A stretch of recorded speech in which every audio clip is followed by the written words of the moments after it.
पटना के एक आम से मोहल्ले में एक महिला रहती थी जिसका नाम था संतोषी देवी। उनके पति की मृत्यु तकरीबन 20 साल पहले हो चुकी थी। उन्होंने अपने बेटे का पालन पोषण अकेले ही किया था। उनके बेटे का नाम था विक्रम और उस बेटे की जो बहू थी उसका नाम था नीतू। ये एक सामान्य सा परिवार था जो अपनी ही ज़िंदगी में खुश था। मगर जो बेटा है वो नशे की लत में पड़ जाता है और घर में लड़ाई झगड़े करना ये आम हो गया था उसके अंदर। मगर ये चीज़ बाहर पड़ोसियों को नहीं मालूम थी कि ये घर में क्या चल रहा है। एक दिन कुछ ऐसा होता है, पटना के एक आम मोहल्ले में एक 65 साल की संतोषी देवी अपने बेटे विक्रम और बहू नीतू के साथ रहा करती थी। पड़ोसियों की नज़रों में ये एक सामान्य सा परिवार था, शांत था। लेकिन उनके घर के अंदर जो चार दीवारी होती है उसके अंदर कुछ और ही चल रहा था। वो शायद किसी को भी पता नहीं था। संतोषी देवी अपने बेटे को बचपन से अकेले ही पाल रही थी। पति की मौत के बाद उन्होंने हर मुश्किल का सामना अकेले ही किया। लेकिन बेटे की बेरोजगारी और उसकी नशे की लत से संतोषी देवी और बहू नीतू काफ़ी परेशान थी। बहू नीतू भी परेशान थी क्योंकि विक्रम अक्सर उस पर हाथ छोड़ता था, उसको मारता था, पीटता था, उससे पैसे ज़बरदस्ती छीन के ले जाता था। लेकिन उसकी माँ जो थी वो अपनी बहू का पक्ष लेती थी। इसकी वजह से जो विक्रम था वो अपनी माँ से भी नाराज़ रहता था। एक रात विक्रम ने बहुत ज़्यादा शराब पी रखी थी। माँ और बहू के बीच किसी बात को लेके कोई कहा सुनी हो गई थी। बहस के दौरान विक्रम ने माँ पर हाथ उठा दिया था। माँ ने उसे बहुत कुछ समझाया, मैंने तुझे पाला पढ़ाया लिखाया और तू मुझे मार पीट कर रहा है मेरे साथ।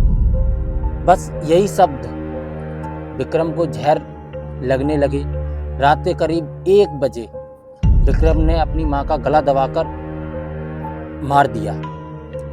और सबूत को मिटाने के लिए जब वो गुस्से में अपनी माँ को मार देता है तो जब वो देखता है कि माँ अब मर गई है तो वो उस लाश को जो ठिकाने लगाने की सोच रहा था तो उसके दिमाग में एक ऐसा आइडिया आता है कि वो जो छत पे जाता है और छत पे जो पानी की टंकी होती है ना उसमें अपनी लाश को पन्नी में बांधकर डाल देता है।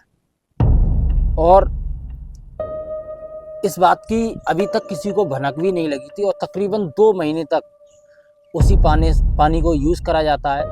घर में खाना उसी पानी से बनाया जाता है, सभी लोग उसी पानी को पीते हैं और खुद विक्रम भी उस पानी को पीता है। ऐसे ही 2 दिन हो जाते हैं, 3 दिन हो जाते हैं, धीरे धीरे 1 हफ्ता हो जाता है, फिर हफ्ते से 2 हफ्ते हो जाते हैं। ऐसे ही होते होते लगभग 2 महीने हो चुके थे। अब आसपास में एक ऐसी बदबू फैल चुकी थी जिसके बारे में शायद अभी किसी को भी नहीं पता था और वो बदबू दिन पर दिन बढ़ती जा रही थी। पड़ोस के कुछ लोगों ने विक्रम के घर पर आकर उससे कहा भी शायद एक बार अपनी टंकी खोल के देखोगे, हो सकता है कोई चूहा या कोई ऐसा जानवर शायद उसमें गिर गया है जिसकी वजह से बदबू आ रही। लेकिन विक्रम क्योंकि वो जानता था कि क्या हुआ है वो उस सभी लोगों की बातों को टालता था।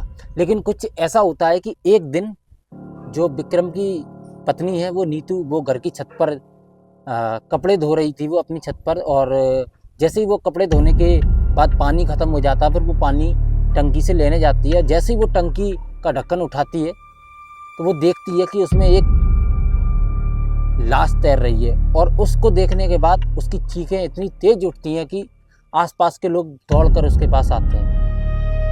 और जब लोगों ने भी ये मंजर अपनी आंखों से देखा कि एक लाश जो पूरी तरीके से उसका चेहरा बिगड़ गया, पूरी लाश सड़ गई और लोग उसका पानी पी रहे थे 2 महीने से, तो जो पड़ोसी थे उन्होंने ज़्यादा देरी न करते हुए तुरंत पुलिस को खबर दी और मौके पे पुलिस ने उस सब को अपने हिरासत में लिया और सबको हिरासत में लेने के बाद पोस्टमार्टम के लिए सबको भेजा गया। और पोस्टमार्टम के बाद जो खुलासे हुए वो आपको सोचने पे मजबूर कर देंगे।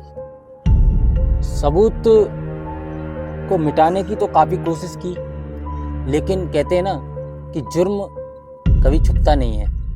हत्या के बाद जो सबसे बड़ा सवाल था कि लाश वो कहाँ छुपाए, तो जब उसने वो लाश पानी की टंकी में छुपा दी और उसके बाद जब ये वारदात हुई और पुलिस मौके पर आई, तो पुलिस की जांच में कुछ और बातें जो सामने आई हैं।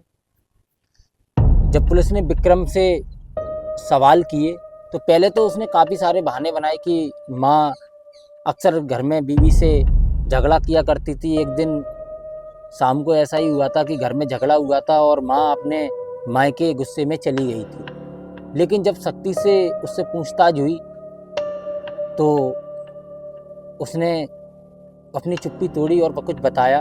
और पुलिस को जो सीसीटीवी कैमरे में चेक किया और जो फोटोज खंगाले गए उस रात के, तो जो विक्रम है उसको पानी की टंकी की तरफ रात के लगभग 1:15 पर जाते हुए देखा गया। तो पुलिस का जो शक था वो और ज़्यादा मजबूत हो गया। और जब सख्ती से पुलिस ने विक्रम से इस वारदात के बारे में पूछे तो उसने अपना मुंह खोला और बताया कि माँ अक्सर झगड़ा करती थी और पैसे वगैरह नहीं देती थी, बीवी से झगड़ा करती थी, मुझसे भी झगड़ा करती थी। एक दिन गुस्से में मैं नशे में आया और मैंने उसका गला दबाया। गुस्से में गला दबा तो दिया था, लेकिन मैंने इतनी तेज़ गला दबा दिया था कि उस समय माँ की ऑन द स्पॉट पे मौत हो गई थी। और मैं बहुत ज़्यादा डर गया था कि लाश को कहाँ छुपाऊँ, तो इसलिए मैंने उसको पानी की टंकी में डाल दिया जिससे लोगों को पता ना चले। इस पूरी घटना को जब लोगों ने सुना तो लोगों को अपनी आंखों पर यकीन नहीं हुआ कि एक बेटा भी ऐसा कुछ कर सकता है। एक माँ जिसने 9 महीने अपने बेटे को पेट में रखा और वो बेटा ही उसको मार दे। पुलिस ने तत्काल ही उसको गिरफ्तार किया। धारा 302 हत्या और 201 सबूत को मिटाने की कोशिश करने के तहत उसके खिलाफ मुकदमा हुआ और कोर्ट ने उसको उम्र कैद की सज़ा सुनाई। पूरे शहर में ये मर्डर चर्चा का विषय बन चुका था। एक माँ जिसने अपनी पूरी ज़िंदगी बेटे के लिए कुर्बान कर दी, उसी बेटे ने उसको मारकर टंकी में डाल दिया। इस घटना ने एक बड़ा सवाल खड़ा कर दिया है, क्या माँ बेटे का रिश्ता अब इतना कमज़ोर हो गया है? कभी कभी इंसान इतना अंधा हो जाता है कि वो कुछ ऐसा कर जाता है जिसके उसके जन्म दिया उसका ही खून कर दिया। उसके हाथ बिल्कुल भी नहीं कांपे। इस मर्डर ने ये साबित कर दिया है कि राक्षस प्रकृति के लोग घर के बाहर नहीं होते, कुछ घर के अंदर ही होते हैं। तो दोस्तों, इस कहानी को सुनाने का मकसद किसी की भावनाओं को ठेस पहुंचाना नहीं है, सिर्फ आप लोगों को सतर्क करना है जिससे आप अपने आसपास होने वाली गतिविधियों पर नज़र रख सकें। तो दोस्तों, कहानी से आपको कुछ सीखने के लिए मिला हो तो कहानी को लाइक कर दें और चैनल को सब्सक्राइब कर दें। अगर फेसबुक पर देख रहे हैं तो फॉलो ज़रूर करें।